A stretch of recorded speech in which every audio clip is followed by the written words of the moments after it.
Magandang umaga po sa ating lahat. Ako po muli ay mag-share sa inyo ng devotion sa umagang ito.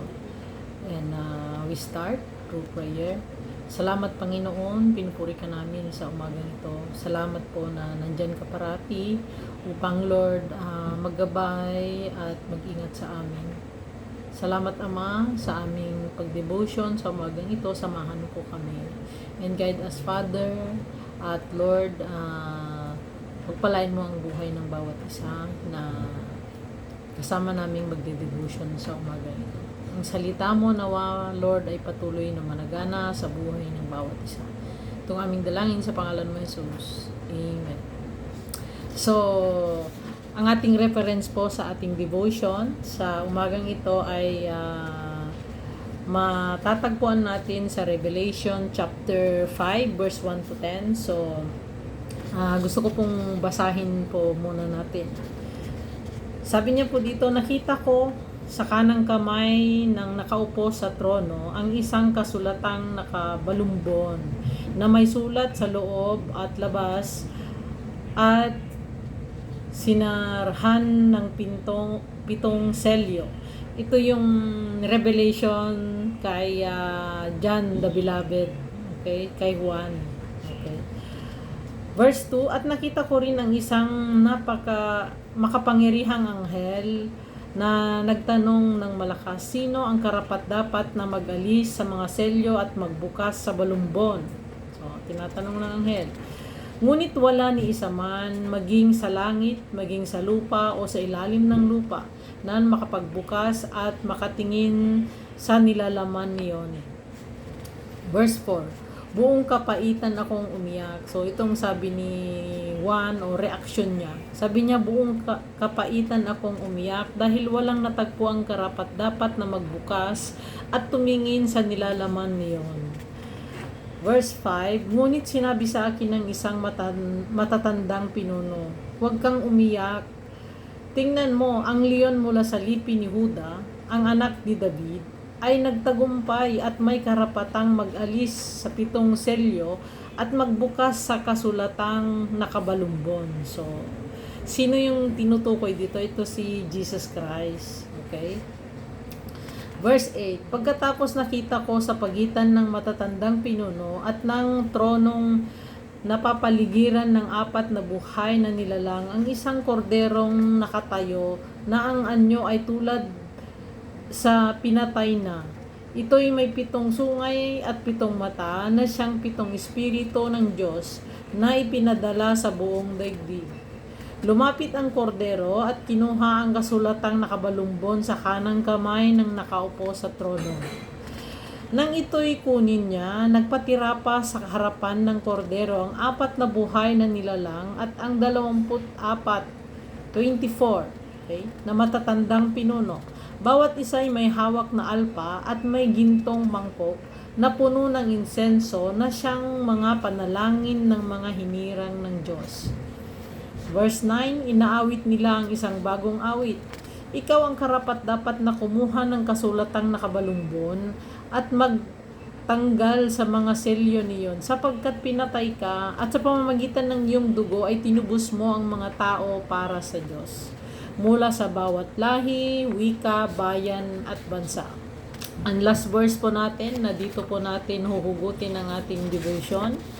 Ginawa mo silang isang lahing maharlika at mga pari na itinilaga upang maglingkod sa ating Diyos at sila'y maghahari sa lupa. Okay? So, napakaliwanag na nung una walang karapat-dapat, okay, na magbukas nung nakabalumbon, sabi niya dito. Okay, na ano. But then, here comes, okay, yung galing sa ang leon mula sa lahi ni Huda, ang anak ni David, ay nagtagumpay at may karapatang mag-alis ng 7 selyo at magbukas sa kasulatang nakabalumbon. So, ito yung si Jesus Christ, okay, ang kordero. So, siya yung may karapatan. Siya yung may karapatang siya yung may kakayanan. Siya yung karapat-dapat. Bakit? Dahil wala siyang kasalanan. Okay? Sabi niya dito, ah sa verse sa verse 9, ito yung inawit, okay, nung mga anghel. Sabi nila, ikaw ang karapat dapat na kumuha sa kasulatang nakabalumbon at magtanggal sa mga selyo niyon, sapagkat pinatay ka at sa pamamagitan ng iyong dugo ay tinubos mo ang mga tao para sa Diyos mula sa bawat lahi, wika, bayan at bansa. So, hindi lang to para sa mga Israelita. Lahat ng wika, lahat ng bayan, lahat ng bansa, lahat ng lahi. Okay, so wala na dito yung issue na yung mga Israelita lang naman yun, mga hindi, no, lahat ng bansa, lahat ng lahi. Okay, lahat ng wika, yun ang sabi niya. So, lahat ay tinubos ni Jesus sa lahat ng kanilang mga kasalanan, ating mga kasalanan, I mean to say. And then, anong ginawa ni Jesus sa kanyang pagtubos sa atin? Ginawa niya sa verse 10, sabi niya, ginawa mo silang isang lahing maharlika. So when we say maharlika, okay, balikan natin ang ating history. Dati maraming lahi. Ito yung may aliping namamahay, aliping sa gigilid, 'di ba? May mga ganon, may maharlika. Wag mo say maharlika, it's a royal blood. Okay? Yun yung may karapatang magmana, may karapatang bumili ng lupa, magkaroon ng ari-arian. Yung alipin kasi, even magsuot ng sandalyas, hindi sila po pwede dati. Okay? Nakahubad lang, natakpan lang yung private parts, and hindi sila pwedeng magyapak, magsuot ng panyapak. Okay, nakapaalang sila. So, maharlika, yun yung masarap ang buhay. Siya yung pinuno, siya yung nagmamay-ari, okay, ng mga lupa. Okay, mataas ang quality ng kanilang lahi. Dati ay alipin tayo ng ating kasalanan. But then through the death of Jesus Christ and His resurrection, okay, from the dead, is naging lahing maharlika tayo. Ang tanong ngayon, tayo ba ay namumuhay bilang isang maharlika? O baka naman namumuhay tayo parang alipin? Okay, yung alipin kahit Sunday nagtatrabaho. Kung tayo nagtatrabaho even sa Sunday, hindi po tayo maharlika, tayo po ay alipin. Okay, siyempre sabi ni Tatay Paz sa kanyang series ng mensahe every Sunday for I think 7 to 8 Sundays. We have 5 principle ng pagyaman. Prinsipyo ng pagyaman: first, work, save, plan, entrepreneurial mindset, and last is trust God. Yung first is work. Pero hindi naman sinabi ni Tatay Paz na magtrabaho tayo ng hanggang linggo, okay? Mag-work. Pero dun sa principle number 5, trust God. So ibig sabihin, kahit hindi tayo mag-work ng Sunday, kahit pangakuhan tayo ng malaking halaga, kampante tayo na ang Diyos ay hindi nagpapabaya kasi nananampalataya tayo sa Kanya. Nagtitiwala tayo sa Kanya. Kaya sumusunod tayo sa Kanya. Na sinabi niya, sa pang-7 araw, dapat magpahinga. Igalang natin ang Kanyang araw. Igalang natin ang pagsamba sa Kanya. Okay? Sabi nga niya di ba? Siya yung sparrow, yung napakagandang bulaklak, na walang makagawan, hindi siya may kumpara. Malalanta siya, ang ganda ng itsura niya ngayong araw, bukas malalanta. And yet ang Diyos dinidiligan siya, 'di ba? Binibigyan niya ng halaga. Tayo pa kaya na tao, 'di ba? Hindi pa pahalagahan ng Diyos. Yung ibon, 'di ba? Lilipad-lipad lang. 'Di ba? And yet hindi siya pinapabayaan ng Diyos.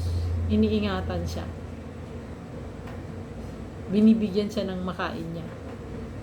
So the same. Ganon din ang Diyos sa atin.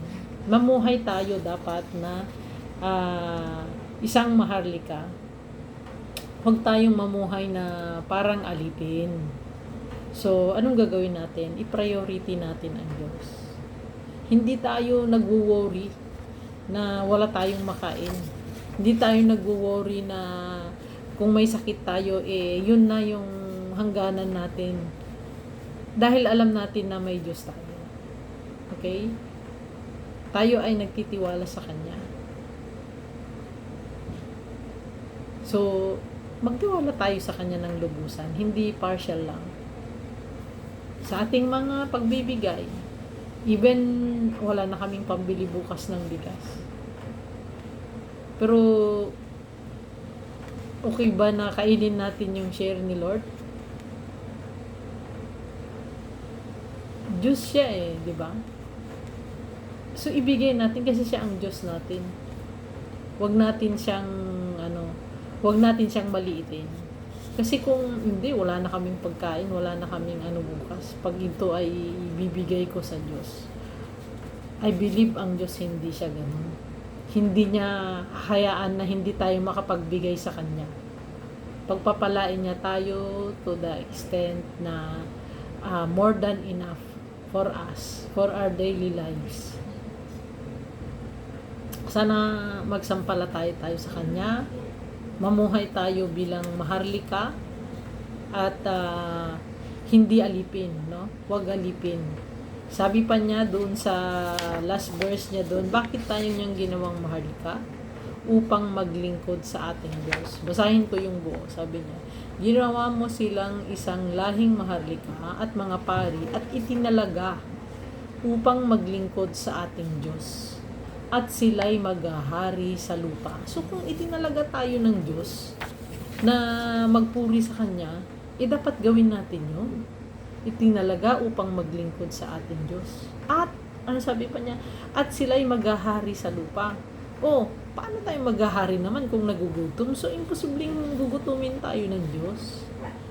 Mamuhay lamang tayo ng maharlika dahil gusto niya ang naglilingkod sa Kanya ay mga maharlika. Ang mga taong tinubos niya ng Kanyang dugo. So, huwag tayong matakot. Trust Him. Mamuhay tayo bilang maharlika. Pagsilbihan natin siya dahil siya ang ating Diyos na buhay. Siya ang nagtubos sa atin. At siya ang magbibigay sa atin ng buhay na walang hanggan. Hindi tayo sa lupa na titira, magpakailanman. This is just temporary. So, huwag tayong mag-cling or mag-devote sa mga nasa mundong ito. Kundi kung ano yung pinangako ng Diyos na mapapasa atin kapag tayo ay sumamba ng lubusan sa Kanya. Maraming salamat po. God bless us all. Lord, salamat, napakabuti mo. Patawad po, Lord, sa aming mga kasalanan. Salamat po sa binigay mo na devotion namin. Nawa, Panginoon, tulungan mo kami na mamuhay bilang isang maharlika. Hindi po alipin ng mundong ito, kundi isang maharlika na naglilingkod sa iyo. Lord, sa aming mga trabaho sa araw na ito, tulungan mo po kami, samahan mo po kami na maging maayos at madali lamang po ito. Maging sa mga estudyante namin, if they are taking their exams, Father, give them wisdom, O Lord, sa kanilang exams. Ilayo mo po sila sa kapamakan, palibutan mo po sila ng tamang classmate, Lord, na sa kanilang pag-aaral, Lord, ay maging maayos po. Pagpalain po ang bawat pamilya. Ikaw po ang manguna, Lord. Provide our needs, O God. Salamat, Lord. I bring back all the glory and honor to you, God. In Jesus' name we pray. Amen. Salamat po and God bless us all.